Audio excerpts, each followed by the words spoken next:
Some people spend their whole lives trying to get a seat at someone else's table.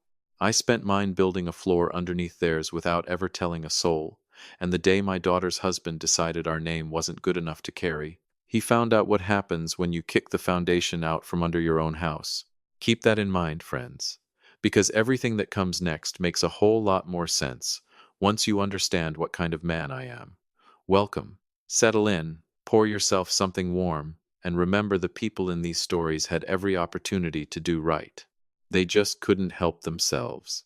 If you find yourself nodding along, drop a comment, hit that like button, and make sure you're subscribed. Trust me, you're going to want to stay. It was a Wednesday morning in early November, just outside Knoxville, Tennessee. The kind of morning where the Smoky Mountains sit low on the horizon and the whole sky looks like hammered pewter, cold and still. I was in my workshop behind the house, sanding down a walnut dining table I'd been building for 6 weeks. I do that when I need to think, always have. My hands stay busy and my mind goes quiet, and that's the closest thing to peace I've found at 63 years old. My phone rang at 8:22 in the morning. Lily, my daughter. She never called before 10. Dad, that was all she said, and I knew. Not the details, I didn't know those yet, but I knew the shape of what was coming the same way you know a storm from the smell before you ever see the clouds. A father learns that sound. One word and my whole chest went still. Where are you? A pause. Breathing that was working too hard to stay even. I'm at Lakeshore Park, me and Cora. Dad, can you come? I didn't know where else to go. I set the sandpaper down on the table. Don't move. Lakeshore Park sits on the western edge of Fort Loudon Lake, where the water goes silver in the morning and the old cypress trees hang their moss down to the bank like they're tired. Lily used to fish there with me when she was 7. She used to sit on the end of the dock with her shoes off and her feet in the water, and she would talk to me about everything and nothing the way kids do when they don't know yet that the world can complicate things. She wasn't 7 anymore. She was 31, sitting on a bench near the pavilion with her shoulders pulled forward like she was trying to make herself smaller. And beside her, my granddaughter Cora, 6 years old, wearing a puffy pink jacket that was one size too big and holding a stuffed rabbit named Captain that I had given her last Easter. Cora's eyes were wide and careful, the way a child's eyes get when they have absorbed the atmosphere of adult distress and are waiting, very patiently, for someone to explain it. She looked up when she saw me and said, "Very seriously, Grandpa, Captain is cold." I sat down on the other side of her, put my arm around her small shoulders, tucked Captain more firmly under her arm. "We'll fix that, sweetheart." Then I looked at my daughter. She had 2 bags at her feet. A rolling suitcase and a canvas bag with Cora's name written on it in fabric marker, the same bag we'd packed together last summer for Cora's first week at day camp. I did not say anything for a moment. I looked out at the water. 4 seconds. Then I looked at Lily. "Where's Marcus?" She laughed. It wasn't a happy laugh. It was the kind that comes out when everything has already fallen, and laughing is just what the body does when it can't figure out anything else. At the house. His house, I guess. It's his name on the deed, Dad. I kept my voice level. What happened? She rubbed her eyes with the back of her hand. His father called him last night, after dinner. They were on the phone for almost 2 hours, and then Marcus came into the bedroom and said his father thought it would be better if she started again. He said his father had done some research and that our family name, our background, didn't. Her voice dropped. He said we didn't come from the right kind of people. That Cora deserved better than what our bloodline could offer.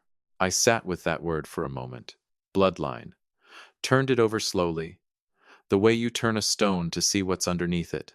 His father, I said, Gerald Sutton. He told Marcus that if he stayed married to me, he'd pull his financing for the new properties. He and his partners back 3 of Marcus's developments, Dad. Marcus said he couldn't. She stopped again. He said he was sorry. And that he'd make sure we were comfortable, but that his father... Comfortable, I said. Yeah.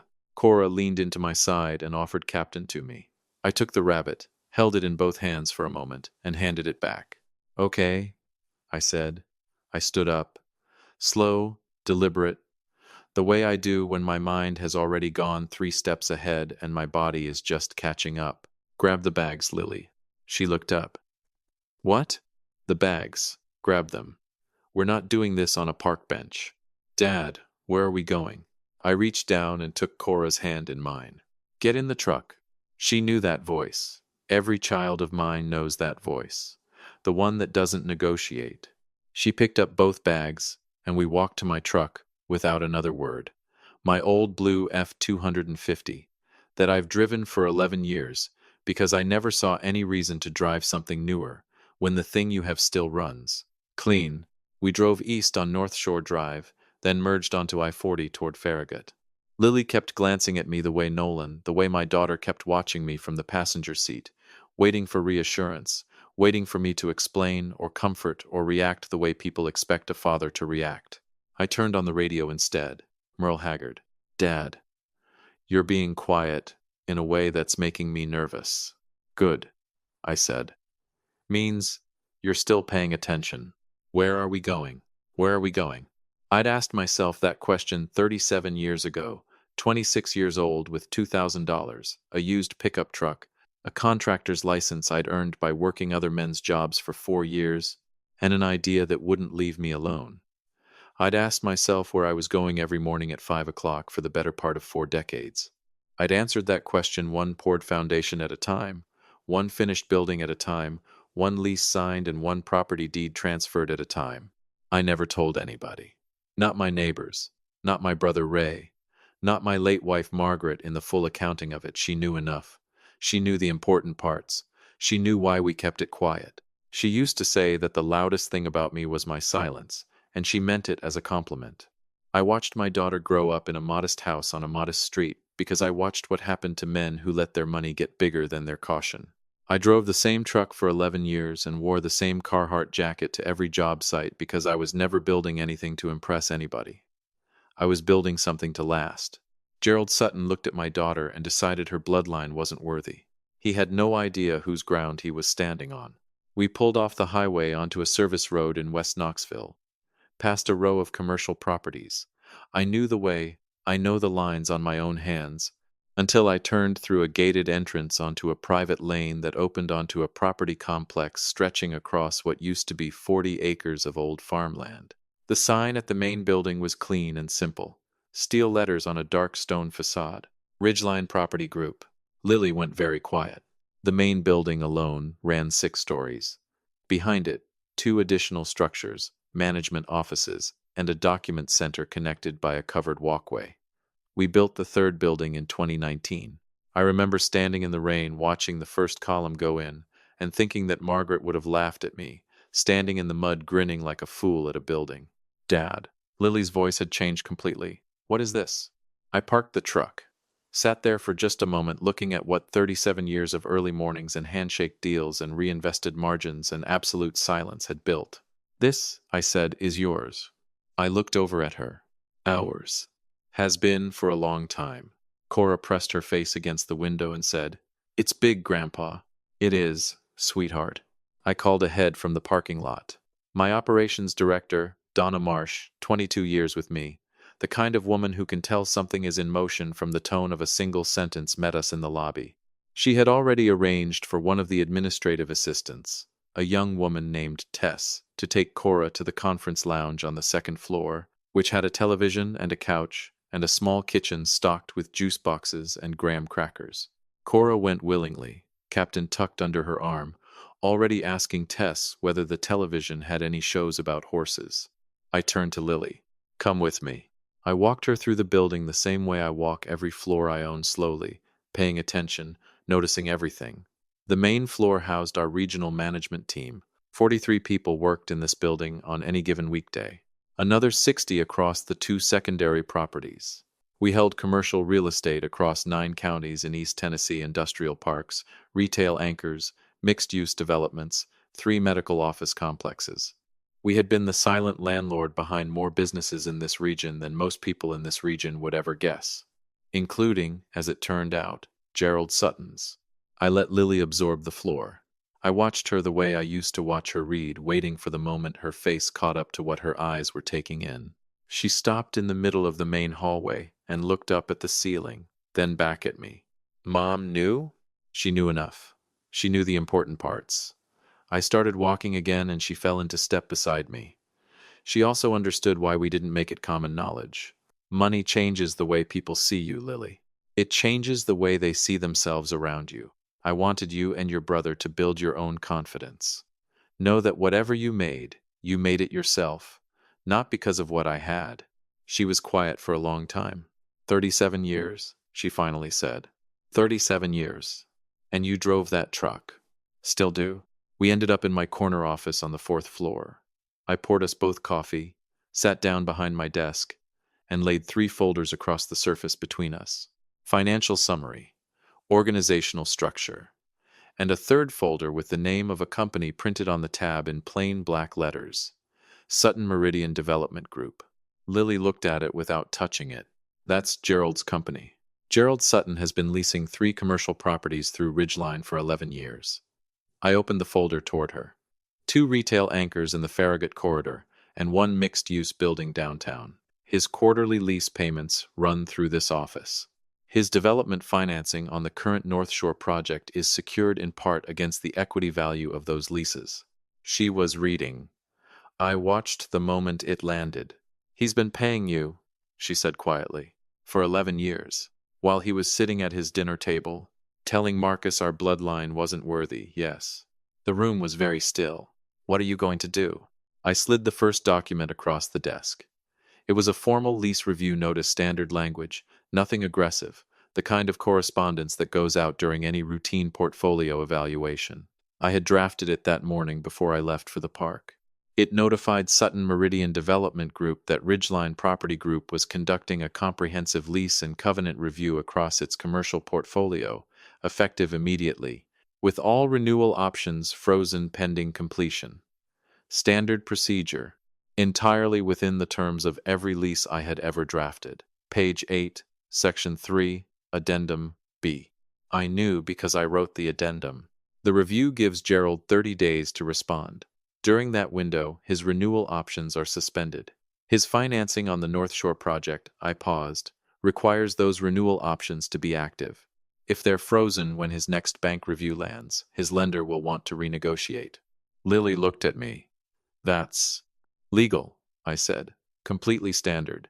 It's happened 3 times in our portfolio history. But it's also... Yes, I said. It is. She sat back in her chair. Then I slid the second document across. It was an offer letter. Director of Tenant Relations, Ridgeline Property Group, a title she'd never held. A salary that would have made her eyes water if she weren't already in the middle of the strangest morning of her life. A role built around managing the relationships with our anchor tenants, which was, as it happened, something my daughter was extraordinarily well suited for. She had spent 8 years in commercial property management before she and Marcus had Cora. She knew this world. She just didn't know she'd been circling her own family's corner of it. Dad, you know this work, I said. You know it better than most people I could hire. You know how to show up, how to read a room, how to hold a relationship without letting it cost you something you can't afford. I leaned forward. That's not nothing, Lily. That's the whole job. She stared at the offer letter. I've never managed anything at this scale. I didn't either, at the start. I tapped the corner of the desk. I'll be here. She picked up the offer letter. Read it all the way through. Set it down. When Gerald gets the lease review notice, she said slowly, he's going to start making phone calls. He will. He's going to try to find out who's behind it. He'll ask around. He'll do his research. I sat back. And eventually he's going to figure out whose name is on these buildings. And then, I said, he's going to need to come in and talk about it. And you're going to be the one he talks to. The silence that settled over the room after that was the most complete silence I had felt in 37 years of building something nobody knew about. Lily picked up the pen from my desk and signed the offer letter without saying another word. The lease review notice went out at 3:15 that afternoon. By Thursday morning, I had 2 missed calls from Gerald Sutton's office and 1 from his personal cell. I let them go to voicemail.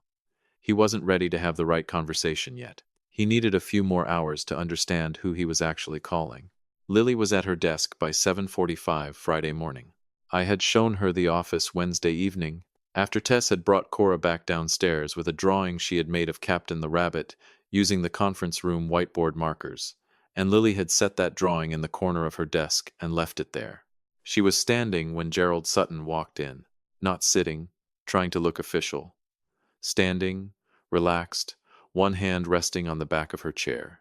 She was wearing the dark gray blazer she had bought for a job interview 3 years ago and never worn. She looked, if I am being completely honest about it, like someone who had been standing in that office for a very long time. Gerald stopped in the doorway. He was a trim man in his mid-60s, silver hair, the kind of tan you get from golf rather than work. He was dressed well. He had the practiced composure of a man who had spent 40 years believing that composure was the same thing as character. He looked at my daughter. The silence lasted 4 full seconds. Lily. His voice was controlled, careful, the voice of a man who had walked in, expecting one conversation, and was already, very quietly, revising. Gerald. She gestured to the chair across from her desk. Thank you for coming in.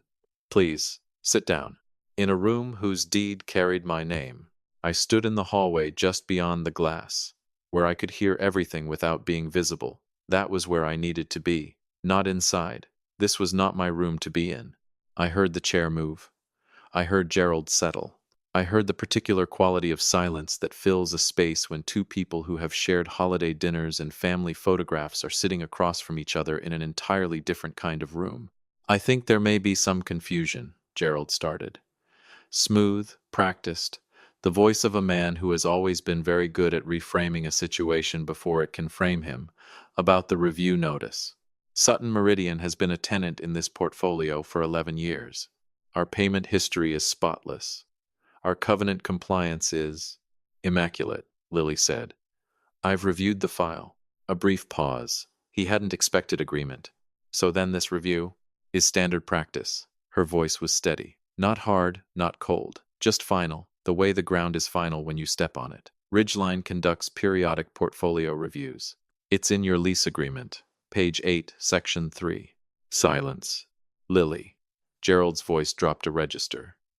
Softer now, with something underneath it that hadn't been there before, the involuntary softness of a man feeling the floor shift. I want you to know that whatever is happening between you and Marcus, whatever difficulties you two are working through, I don't think that should affect a professional relationship that's been... I agree completely, Lily said. He paused again. That kept happening. She kept agreeing, and it kept stopping him. Business is business, she continued, which is exactly why I want to handle this professionally. Ridgeline has prepared a revised lease structure for all 3 of your properties. New terms, realistic benchmarks, updated renewal language. Everything is fair. Nothing is punitive. I heard the sound of a folder being slid across a desk. The silence that followed had a different texture, the texture of a man reading something that is slowly rearranging what he thought he knew. These terms are reasonable, Lily said. I wrote them to be. Gerald set the folder down. The North Shore financing, he said quietly. If the renewal options remain frozen past the 15th, they won't be, Lily said. Once the review is complete and the revised lease is signed, all renewal options reinstate immediately. Your lender will have documentation within 48 hours. More silence. Then something shifted. I could feel it even from the hallway, the way you feel a change in pressure before weather moves through. Lily. Gerald's voice had changed again. Not the controlled composure, not the soft recalibration. Something older, something that had been carried a long way. What I said to Marcus about your family, about your... He stopped on the word. Couldn't get it out cleanly. That was wrong. I told myself it was about protecting him, about ensuring certain things for his future, but... He stopped. It was wrong. The hallway was very quiet. Lily let the words sit for a long moment. She did not rush to fill the space. She did not offer comfort that hadn't been earned or absolution she wasn't obligated to give. She let the man breathe inside his own truth, which takes more patience than most people realize, especially when you're 31 years old and the man across from you just turned your life over on a Monday night. I appreciate you saying that, she said finally. Her voice was warm. Not weak warm. There is a difference, and she knew it. Gerald. She said his name the way I used to say hers when she was 16 and making a decision that mattered. Cora loves her father. Whatever happens between me and Marcus, that's between us and nobody else. But I want you to understand something. She paused. My grandfather came to this country with $40 and a third-grade education. My father built what you're sitting inside right now with a used truck, a contractor's license, and 37 years of mornings that started before sunrise. A beat. You looked at us and decided our blood wasn't worth something. And you ended up in our building, reviewing a lease that determines whether your company has a stable quarter. The room did not make a sound. Nobody is here to humiliate you, she said. That's not what we do. But I need you to understand what you were looking at when you looked at us. I closed my eyes in the hallway. That's my father's daughter, I thought. That's the thing you cannot manufacture and cannot buy and cannot decide someone isn't worthy of. I heard the quiet, deliberate slide of something across the desk.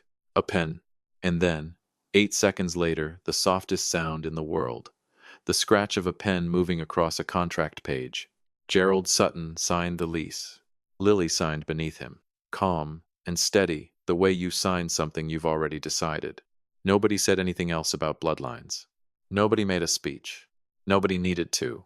I walked downstairs. I did not go into that room. I never went into that room. That room belonged to my daughter.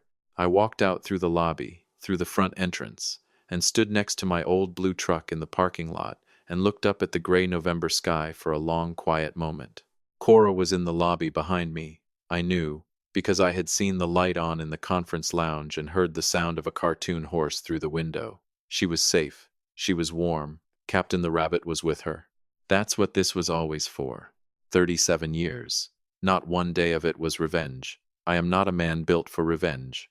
I am built for foundation, for pouring something so deep and so solid that when the wind finally came for the people I love, they would have somewhere real to stand.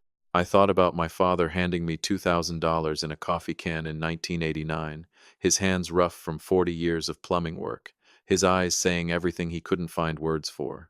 I thought about Lily at 7, sitting on the end of that dock at Lakeshore Park with her shoes off and her feet in the water, telling me about a book she was reading about a girl who built a boat and sailed somewhere nobody expected. I thought about Cora, 6 years old, tucking Captain under her arm and asking the nice lady if there were shows about horses, completely unbothered, completely trusting, because the adults around her had it handled. That is the bloodline Gerald Sutton couldn't see. A grandfather who built in silence. A daughter who stood without flinching. A granddaughter who doesn't know yet what is being kept safe for her, but who will spend the rest of her life standing on the proof of it. There is no lease agreement, no quarterly report, no silver hair and golf tan that measures what that is worth. I got in my truck, turned on Merle Haggard, and drove home through my city the same way I'd driven home for 37 years. Quietly, completely, undefeated. If this story meant something to you, friends, I'd be grateful if you'd hit that like button and subscribe for more real, human, family-centered stories about what it means to build something worth leaving behind. Share this with somebody who needs to hear it today. And as always, I'll see you on the next one.